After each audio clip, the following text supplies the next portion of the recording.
5 राज्यों में जल्द ही विधानसभा चुनाव होने वाले हैं। इन चुनावों में जनता किसकी चुनेगी सरकार, पार्टियां किस आधार पर मांगेंगी वोट। एबीपी न्यूज पेश करता है घोषणा पत्र।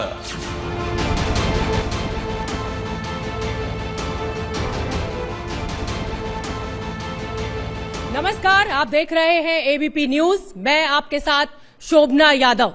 चारों ओर चुनावों का शोर है और इसी शोर के बीच खूब चर्चा हो रही है एबीपी न्यूज की।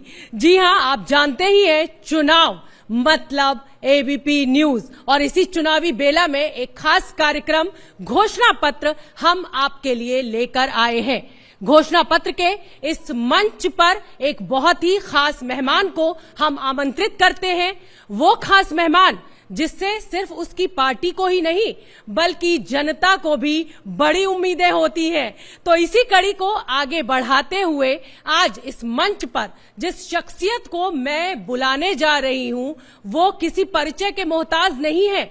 ये वो चेहरा है उत्तराखंड की सियासत का जिसके इर्द गिर्द सभी राजनीतिक दलों की राजनीति घूमती है। लोकसभा में 4 बार सांसद चुने गए, 1 बार राज्यसभा के सांसद रहे, केंद्र में 5 साल तक मंत्री रहे और उत्तराखंड के मुख्यमंत्री के रूप में 3 सालों तक इन्होंने काम किया।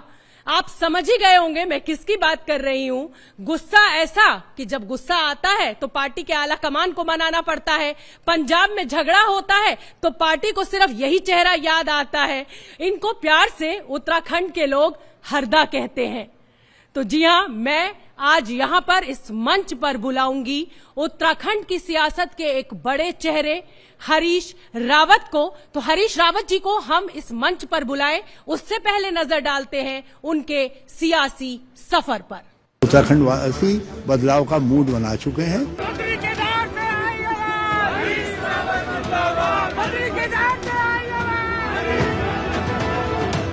अब मैं कुछ पेंडुलम हो गया हूँ।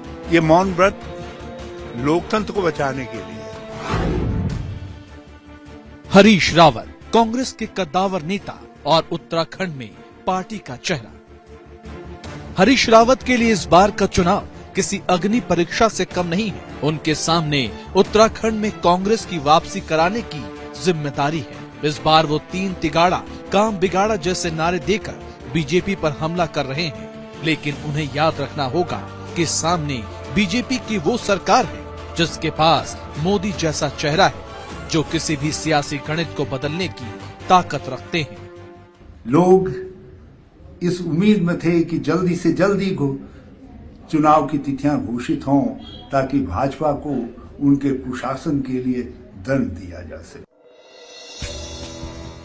हरीश रावत की गिनती कांग्रेस के धुरंधर नेताओं में होती है। कांग्रेस और गांधी परिवार से उनकी वफादारी भी जग जाहिर है।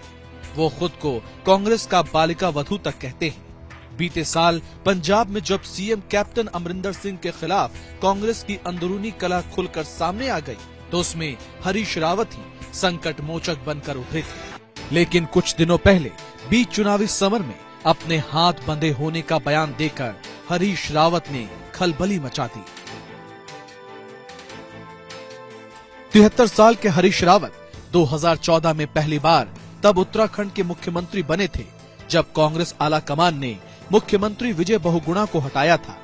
लेकिन 2017 के चुनाव में न सिर्फ हरीश रावत की सरकार चली गई बल्कि खुद हरीश रावत सीएम रहते हुए 2 सीटों से चुनाव हार गए थे। लेकिन इस चुनाव में हरीश रावत नए सिरे से ताल ठोक रहे हैं। चुनावी सर्वे भी इशारा कर रहे हैं कि उत्तराखंड के सीएम पद के लिए हरीश रावत की लोकप्रियता दूसरे नेताओं से ज्यादा है। हरीश रावत का अपना सियासी कद है। वो 4 बार लोकसभा और 1 बार राज्यसभा के सांसद रह चुके हैं। उन्हें यूपीए सरकार में केंद्र में मंत्री बनने का भी मौका मिला। वो उत्तराखंड प्रदेश कांग्रेस कमेटी के अध्यक्ष भी रह चुके हैं। इस बार हरीश रावत ड्राइविंग सीट पर दिख रहे हैं। लेकिन इसके बावजूद रावत के लिए चुनौतियां कम नहीं है, क्योंकि ये चुनाव उन्हें अपने कंधों पर अकेले ढोना है। तो क्या हरीश रावत बीजेपी की चुनौती से पार पाने का दमखम दिखा पाएंगे? तो देखा आपने हरीश रावत का सियासी सफर।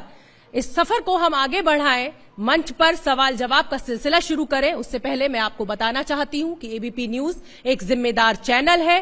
कोरोना काल के चलते हमने हर प्रोटोकॉल का ध्यान रखा है। इस सभागृह में जितने भी मेहमान मौजूद हैं सभी ने मास्क लगा रखा है, सोशल डिस्टेंसिंग का पालन कर रहे हैं और दोनों वैक्सीन की डोज भी इनको लगी हुई है।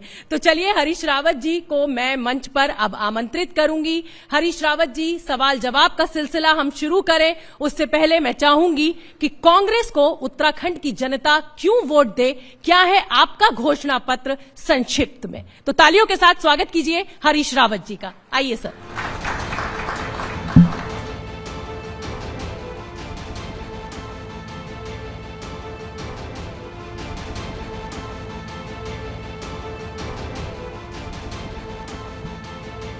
मैं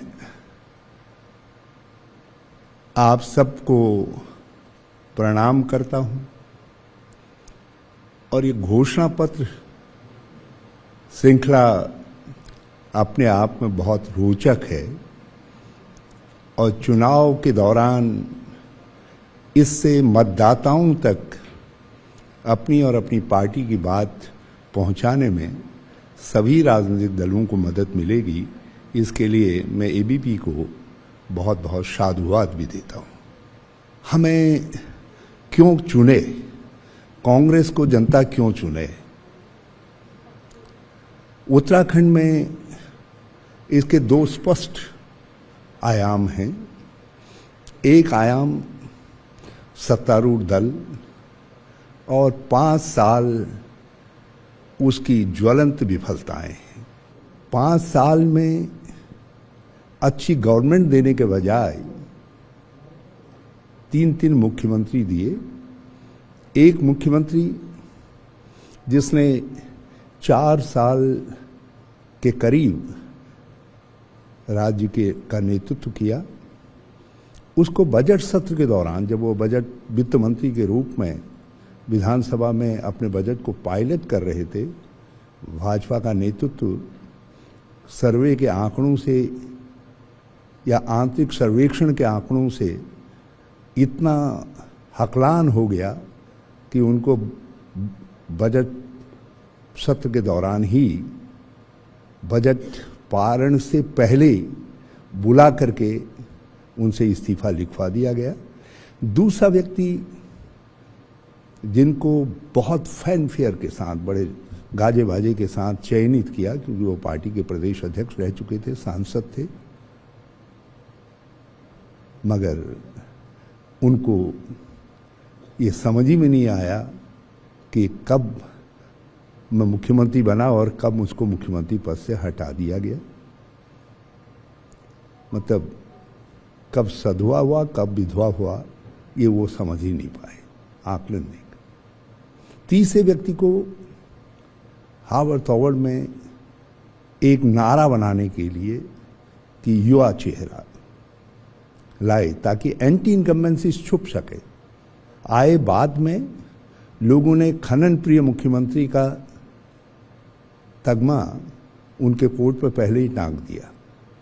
एक तरफ चुनाव आयोग ने चुनाव की घंटी बजा दी, आचार संहिता लागू हो गई और मुख्यमंत्री महोदय ने कुछ अधिकारियों को, चहेते अधिकारियों को बिठा करके इतवार के दिन विधानसभा को खुलवा करके, कार्यालय खुलवा करके सैकड़ों आदेश, जो कम से कम 1000 आदेश होंगे, तबादलों आदि आदि के निकाल दिए। आज स्थिति यह है कि सचिवालय के चारों तरफ भ्रष्टाचार की सड़ांध आने लग गई। अब मैं आपसे कहना चाहता हूं, हमको क्यों चुने? क्योंकि कांग्रेस का पास रिकॉर्ड विकास का है। कांग्रेस के पास एक स्पष्ट रोड मैप है उत्तराखंड के विकास का। Thank you. आइए हरीश जी, अब सवाल और जवाब का सिलसिला शुरू करते हैं। हरीश रावत जी घोषणा पत्र के मंच पर कुर्सी पर विराजमान हो गए हैं और मेरा पहला सवाल हरीश रावत जी आपसे यही है कि उत्तराखंड में सर्दी बहुत बढ़ गई है, लेकिन आज एक ऐसी खबर आई जिसके बाद सियासी पारा बहुत बढ़ गया है, गर्मी हो गई है। जिस साथी को बाहर का रास्ता जिसने कांग्रेस से पकड़ा था, अब उसको आज बीजेपी ने बाहर का रास्ता दिखा दिया है। क्या निमंत्रण पत्र तैयार है हरीश रावत का? क्या रेड कारपेट बिछा दिया है हरक सिंह रावत के लिए? देखिए, ये मेरी जिम्मेदारी का भाग नहीं है, और जो लोग इस तरीके का निर्णय लेने के लिए अधिकृत हैं, उन्होंने अभी कोई निर्णय लिया नहीं है, मुझे कोई सूचना नहीं है, इसलिए इस विषय में मैं ज़्यादा कह नहीं पाऊंगा।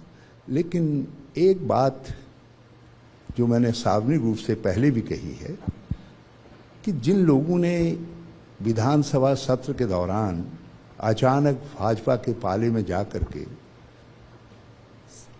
सरकार को गिराया था, वो लोकतंत्र के भी दोषी हैं और वो उत्तराखंड के जनता के भी दोषी हैं। मैं आज भी उस स्टैंड पर कायम हूँ, और राजनीति के अंदर सोच में बदलाव आता है, मगर जब आप कोई गलत काम करते हैं तो उसके लिए प्रायश्चित भी होना चाहिए। उसके लिए आपको सार्वजनिक रूप से ये कहने की हिम्मत होनी चाहिए कि हमसे ये निर्णय गलत हुआ। तो अगर वो प्रायश्चित करेंगे हरक सिंह रावत, तो क्या हरीश रावत उनका स्वागत करेंगे कांग्रेस में? आपका दिल क्या कहता है?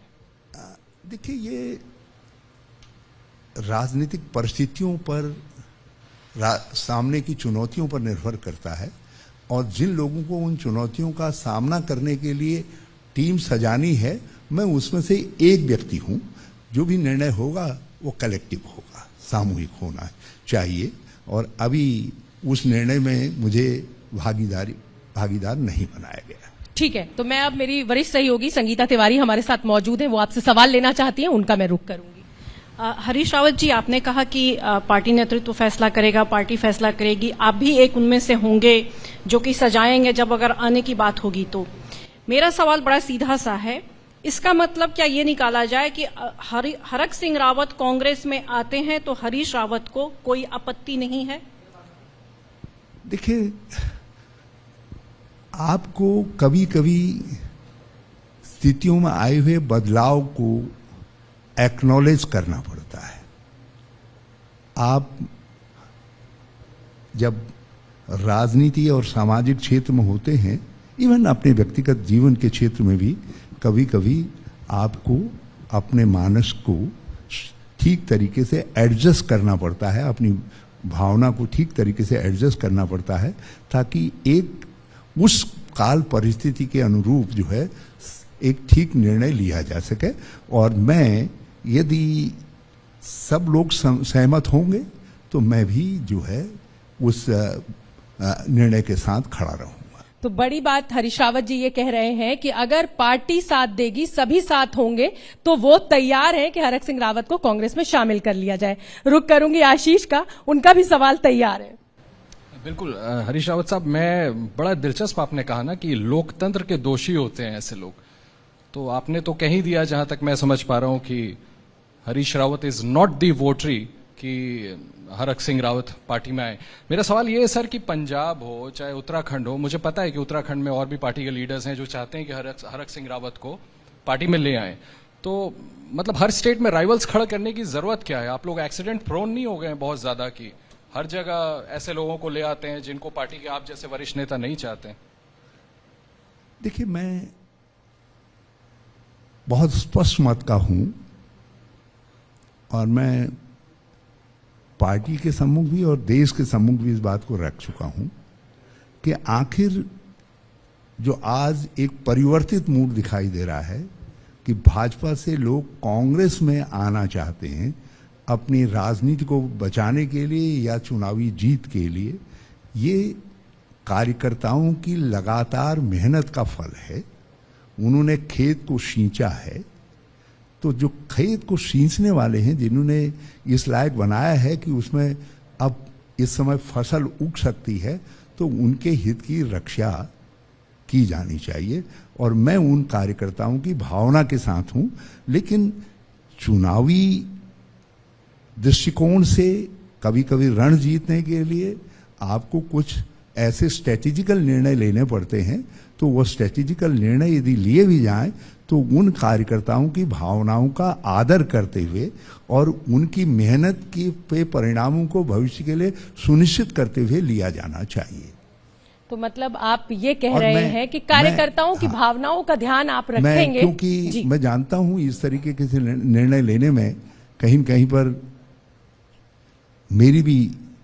मुझको भी सम्मिलित किया जाएगा, तो मैं अपनी तरफ से इस बात को सुनिश्चित करवाने की कोशिश करूंगा कि हमारे वो कार्यकर्ता जिन्होंने पार्टी को इस समता के लायक बनाया है कि आज वो 11 से 50-60 और आगे की तरफ बढ़ सके, तो उनके उस मेहनत को सुरक्षित रखा जाए। ठीक है, उसकी हरीश सुरक्षा। रावत जी, इशारा क्या है? इशारों में आपने बहुत गहरी बात कह दी है, कार्यकर्ताओं की आप बात कह रहे हैं और साथ ही हरीश रावत अपनी मर्जी भी बता रहे हैं। लेकिन मैं अब इससे आगे बढ़ूंगी। घोषणा पत्र में बीजेपी कहती है कि उनके पास एक युवा व उत्साही चेहरा है। आपकी उम्र का भी वो जिक्र करते हैं और उस युवा और उत्साही चेहरे के साथ प्रधानमंत्री मोदी का हाथ भी है, साथ भी है। ऐसे में आने वाले विधानसभा चुनाव में हरीश रावत को ये लड़ाई उत्तराखंड की कांग्रेस बनाम बीजेपी लगती है या हरीश रावत बनाम पुष्कर धामी लगती है? देखिए, निर्णय होगा कांग्रेस बनाम भाजपा में। हाँ, उसमें कभी कभी लोकतंत्र में चेहरों का भी महत्व है और उसमें से यदि एक चेहरा मुझे समझा जा रहा है तो मैं उसके लिए जनता जनार्दन का भी और मीडिया का भी आभारी हूं, या जो समझते हैं नेतृत्व समझता, मैं नेतृत्व का भी आभारी हूं। मगर इतना मैं बहुत स्पष्ट कर देना चाहता हूं कि सरकार का संचालन करना कोई 100 मीटर रेस नहीं है या जो है दौड़ नहीं लगानी है। आपकी के पास समझ होनी चाहिए, आपके पास नीतियां होनी चाहिए, आपके पास साहस होना चाहिए, आपके पास निर्णय लेने की परिपक्वता होनी चाहिए। और मैं समझता हूं उत्तराखंड के लोग जो है इन सब बातों को देखेंगे और फिर भी यदि कोई भाजपा के पास बहुत ही चटकीला नौजवान है, वो दौड़ने की बात कहता है, तो हरीश रावत उसके साथ दौड़ने में भी कम्पीट करने को तैयार है। तो हरीश और रावत मैं एक छोटा उदाहरण बताना चाहता हूं। अभी राज्य में एक आपदा आ गई, फिर आई, क्योंकि ये पर्वतीय अंचल है, लैंडस्लाइड बड़े पैमाने पर हो गए। उस एरिया को गौरी छाल कहते हैं और गौरी नदी नीचे बहती है, बड़ी बेगमई नदी है, वो काली की ट्रिब्यूटरी है। उसके ऊपर के सारे गांव ऐसे टूट टूट करके आ गए। लोगों ने हेलीकॉप्टर का सर्वेक्षण किया, भाजपाई जवानों ने, और वो भी कुछ दिनों के बाद जब मैं पहुंच गया, और जिसको कह रहे हैं कि हरीश रावत उम्रदराज है, वो हरीश रावत लाठी टेक करके, घास पकड़ करके और झाड़ियों के डंठल पकड़ करके नीचे नदी बह रही है और उन गांवों के को देखने के लिए और वहां के लोगों को सांत्वना देने के लिए पहुंचा। टेस्ट कहां पर होता है व्यक्ति का जी, उसको देखना पड़ता है। और मैं समझता हूं कि हमारे राज्य के लोग इस बात को बहुत अच्छी तरीके से समझते हैं। वो ये जानते हैं कि कभी चुनौती आएगी, यदि हरीश रावत है उसमें से एक उनके दिमाग में या पार्टी के दिमाग में, तो वो जानते हैं कि हरीश रावत 21 रहेगा, 20 नहीं रहेगा। हरीश जी, आपने एक बात कही थी कभी कि जो लोकतंत्र के दोषी हैं, अभी भी आपने ये बात कही, उनको पहले माफी मांगनी चाहिए, उसके बाद वो वापस आ सकते हैं। तो क्या ये माना जाए कि हरक सिंह रावत अगर माफी मांग लेते हैं तो हरीश रावत को मंजूर है?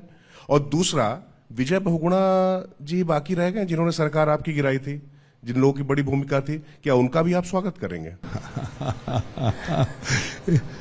देखिए, विजय बहुगुणा मेन एक्यूज हैं डेमोक्रेसी के, और ऐसे अपराधी हैं कांग्रेस पार्टी के जिनको कांग्रेस पार्टी ने मेरे 22 साल के लेजिस्लेटिव एक्सपीरियंस के ऊपर रख करके उनके 2.5 साल के लेजिस्लेटिव एक्सपीरियंस को सम्मान दिया और उनको मुख्यमंत्री बनाया। तो मैं नहीं समझता ऐसे व्यक्ति को लोकतंत्र के अंदर माफ किया जा सकता है, कोई भी पार्टी करेगी। हरक सिंह इत्यादि बालपने में, क्योंकि कई लोगों में आकांक्षा होती है, मेरे मन में भी आकांक्षा है मुख्यमंत्री बनने की, रही होगी, ऐसा नहीं है, और मैंने भी उछल कूद नहीं बचाई, मैं नहीं कहूँगा इस बात को, मैंने भी उसके लिए प्रयास किया। होने चाहिए और महत्वाकांक्षाएं होनी चाहिए, और नौजवान में महत्वाकांक्षा नहीं होगी तो नौजवान आगे कैसे बढ़ेगा। लेकिन महत्वाकांक्षा को पूरा करने के लिए एक लक्ष्मण रेखा होती है, जब आप उस लक्ष्मण रेखा को लांघते हैं तो कम से कम उस लांघने के लिए आपको सार्वजनिक रूप से कहने का साहस होना चाहिए कि वो गलत हो गया।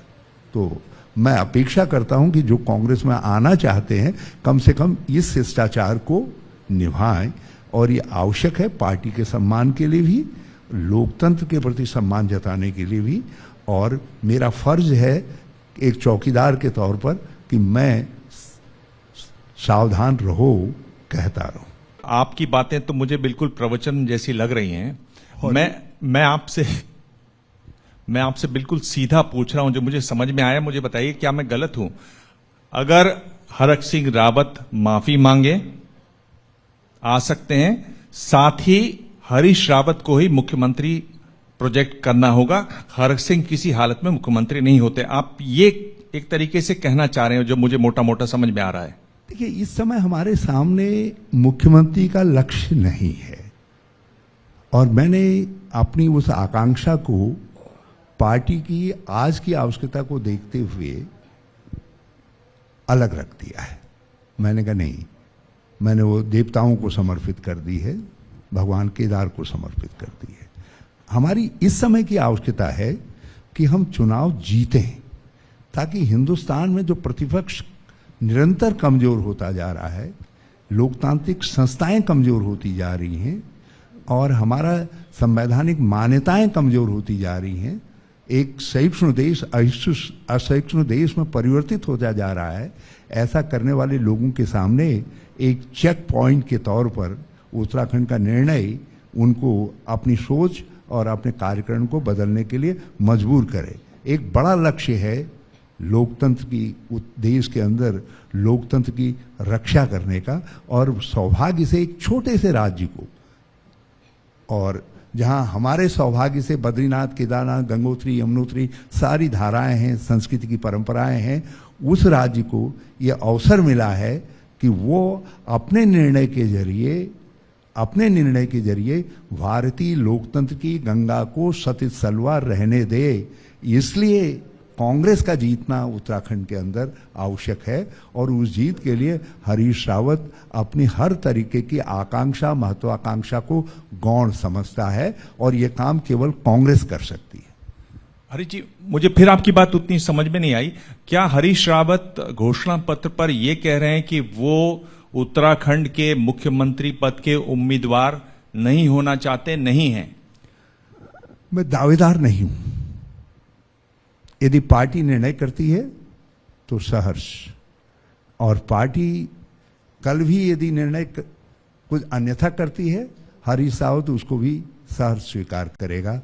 मेरे लिए सबसे बड़ा कंसोलेशन इस बात का है, सबसे बड़ी सांत्वना इस बात की है कि हम जैसे लोग जिन्होंने लोकतांत्रिक परंपराओं के बीच में आंखें खोली हैं, उनके सामने जो है उत्तराखंड जैसे राज्य ने उनके प्रयासों, क्योंकि मेरा प्रयास भी आखिर इस सब में सम्मिलित है, तो उनके प्रयासों से उत्तराखंड के अंदर कांग्रेस जीती, और उसके साथ देश का लोकतंत्र जीता, और उसके साथ उत्तराखंड का विकास जीता। मेरे लिए ये पुरस्कार, दिवांग जी आप बहुत वरिष्ठ पत्रकार हैं, और इसलिए आपने मुझसे पूछ ही लिया, तो मैंने इस समय आपकी बात का सीधा उत्तर दिया है, और मैं समझता हूं मेरा उत्तर आपके दिल को कहीं न कहीं भा रहा होगा।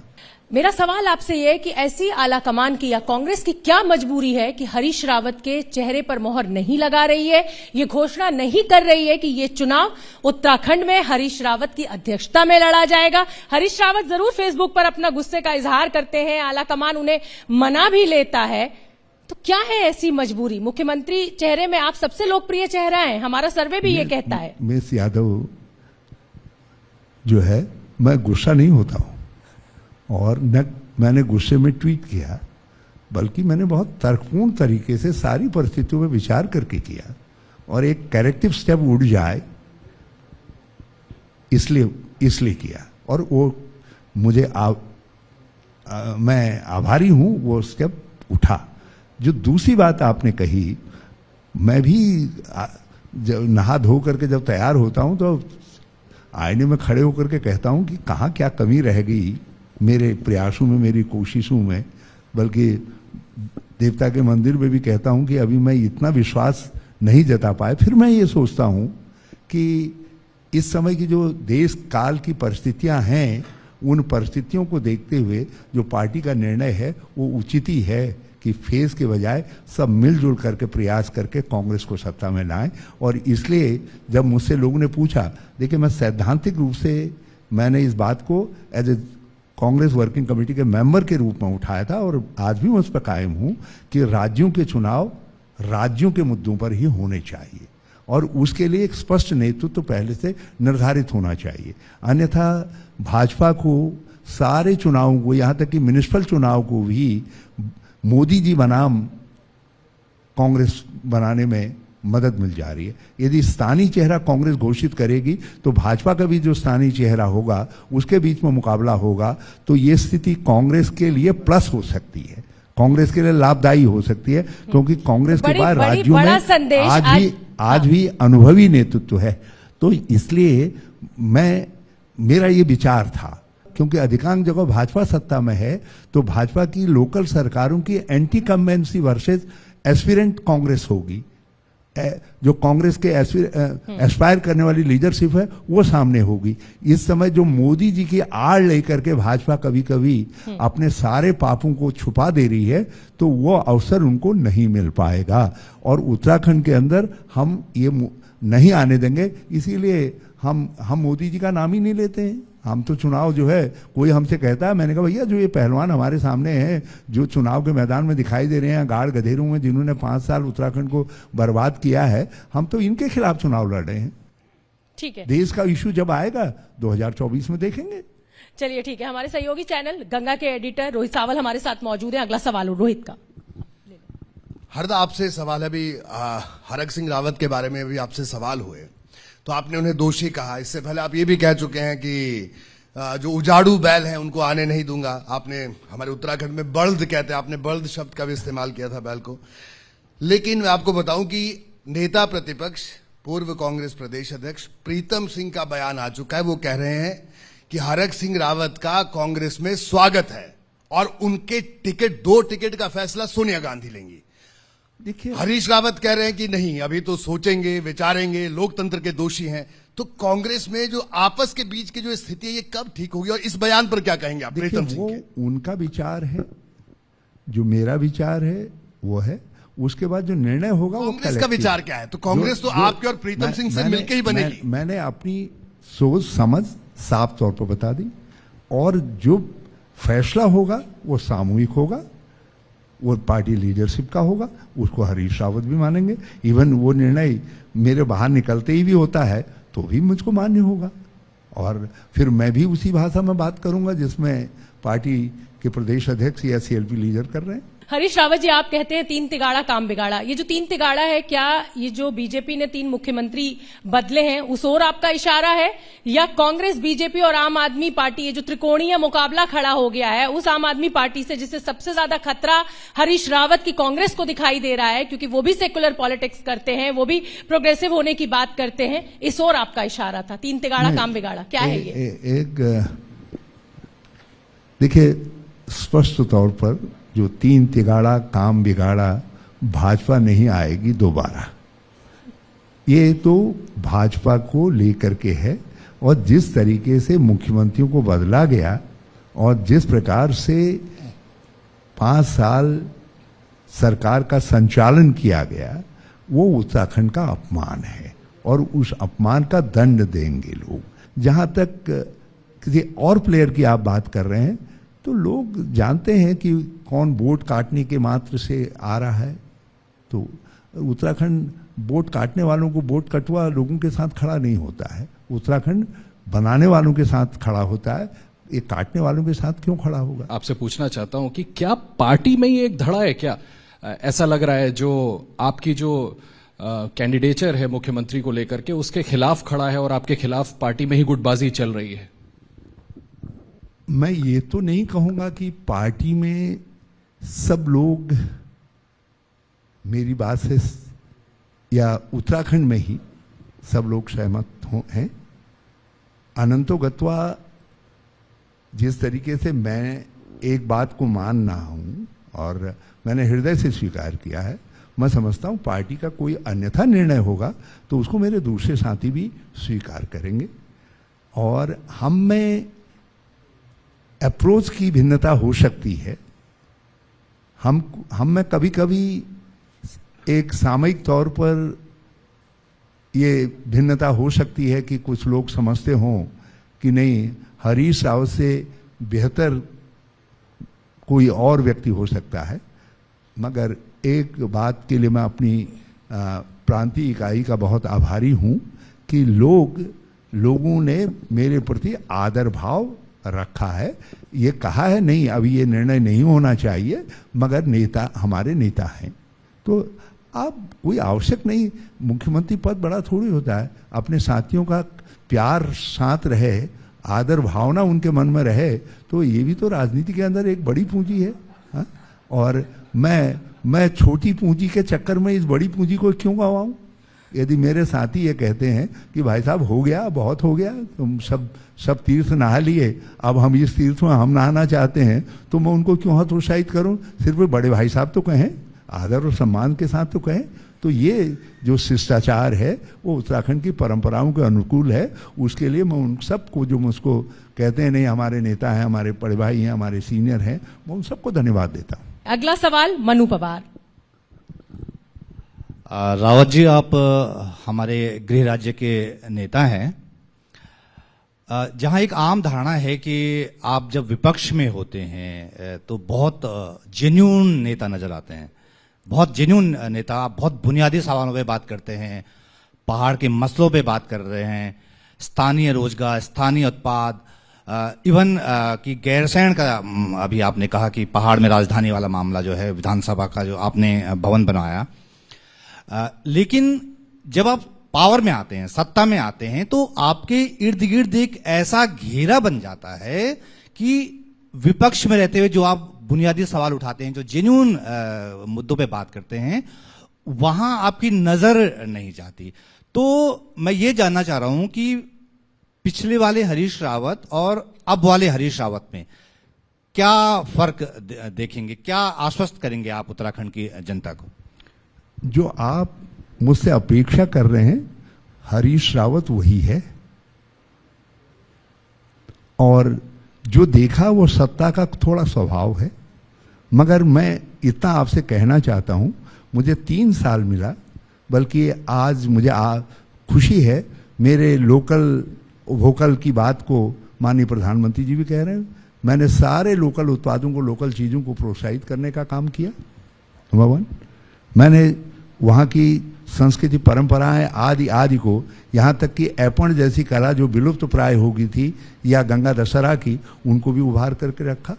मैंने वहाँ के जो त्योहार थे, तीज थे, उनको उभार करके रखा। मैंने भाषा बोली संस्थान बनाए, यूनिवर्सिटी के अंदर उनकी रिसर्च करवाई, जो बोलियां विलुप्त हो रही हैं, मैंने उनको आगे लाने का काम किया।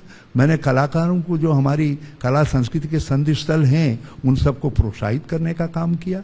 आप मुझसे, मैंने मडवा झुंगरे से लेकर के मैं दूसरी कहानियां आपको बता चुका हूं, उन पर फिर नहीं कहना चाहता हूं। केवल ये कहना चाहता हूं, मैं मुख्यमंत्री के तौर पर भी गांव का ही, मोहनरी का ही हरीश रावत रहा।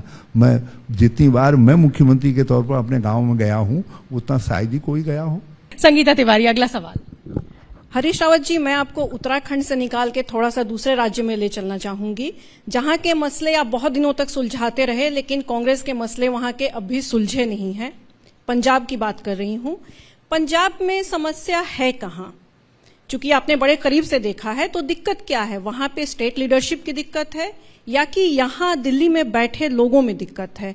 और इसी पे एक चीज मैं और आज आपसे जानना चाहूंगी कि क्या नवजोत सिंह सिद्धू को वहां का प्रधान बनाना सही फैसला था?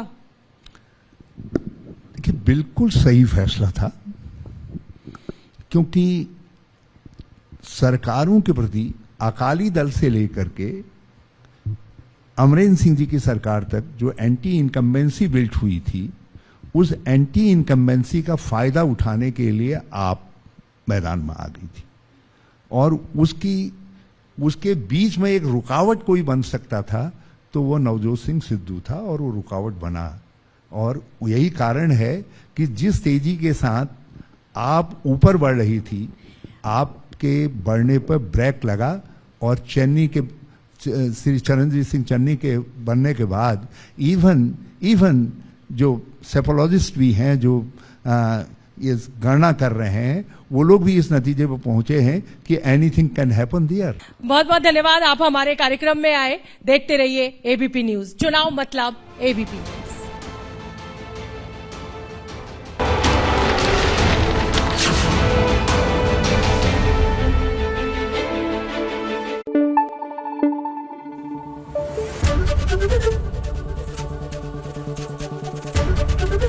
एबीपी न्यूज आपको रखे आगे।